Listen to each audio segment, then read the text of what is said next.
In the dim glow of gaslight, Alistair Gray, a reclusive clockmaker, meticulously adjusts the gears of an unfinished automaton. His workshop is a labyrinth of brass mechanisms and parchment blueprints, each piece a testament to his genius. A cryptic letter arrives, its wax seal bearing an unfamiliar emblem. The flickering light casts long shadows as Alistair hesitates.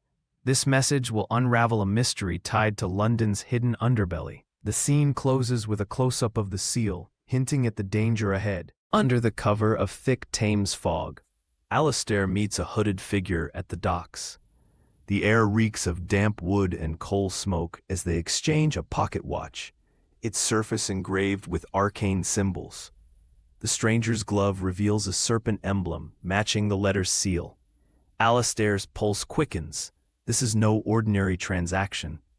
As the figure melts into the mist, the watch's hidden compartment clicks open, revealing a tiny, folded map. The clockmaker's journey into deception begins. Back in his workshop, Alistair deciphers the map by candlelight. The parchment is aged, its edges frayed, detailing a labyrinth beneath Westminster. A brass magnifying glass reveals tiny annotations, coordinates, and warnings in Latin. The map's ink smudges suggest urgency. Alistair's fingers trace a route to Leadenhall Market, where a gear supplier named Hargreaves is circled. The candle flickers as he realizes this map is a blueprint for something far older than Victorian London. At dawn, Alistair navigates Leadenhall Market's bustling stalls, seeking the elusive Hargreaves. The vendor's booth is a trove of exotic gears and clockwork curiosities. Hargreaves, a grizzled man with an eye patch, leans in and whispers, "The Brotherhood watches." A stray cat knocks over a gear, scattering the tension. Alistair purchases a harmonic resonator, a device he suspects will unlock the map's secrets. The vendor's warning lingers as the market's cast-iron arches loom overhead. Disguised as a member, Alistair infiltrates a clandestine meeting in a gaslit hall. Masked figures chant around a towering steam-powered machine adorned with serpent banners. The air hums with static from Tesla light coils.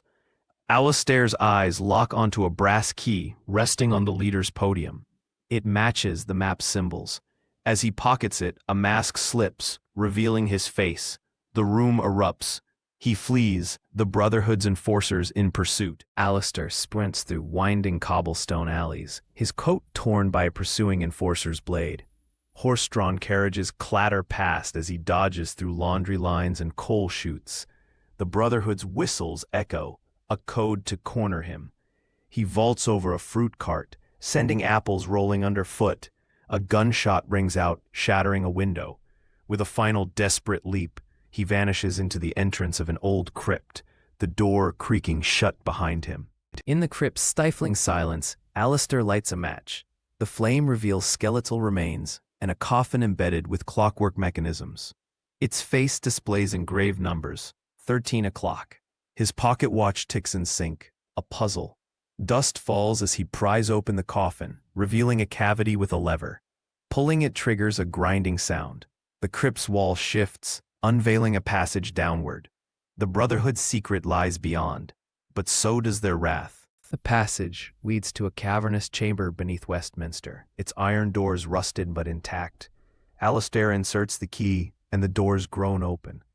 Inside, a colossal world clock pulses with energy, its gears larger than cathedral bells. Tesla coils crackle, powering the machine.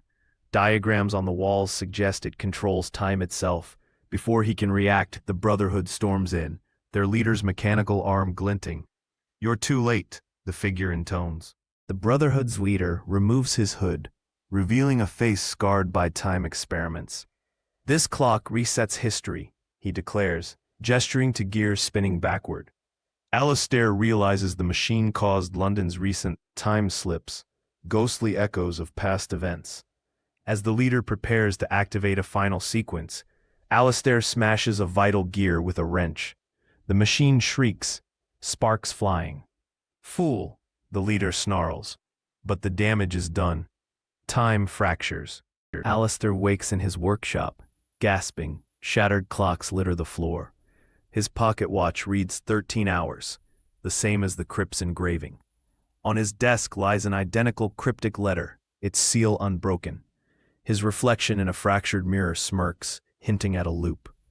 The camera pulls back to show London outside, frozen at the stroke of 13 hours. The cycle begins anew. Did he escape, or is he trapped in time? The answer ticks away,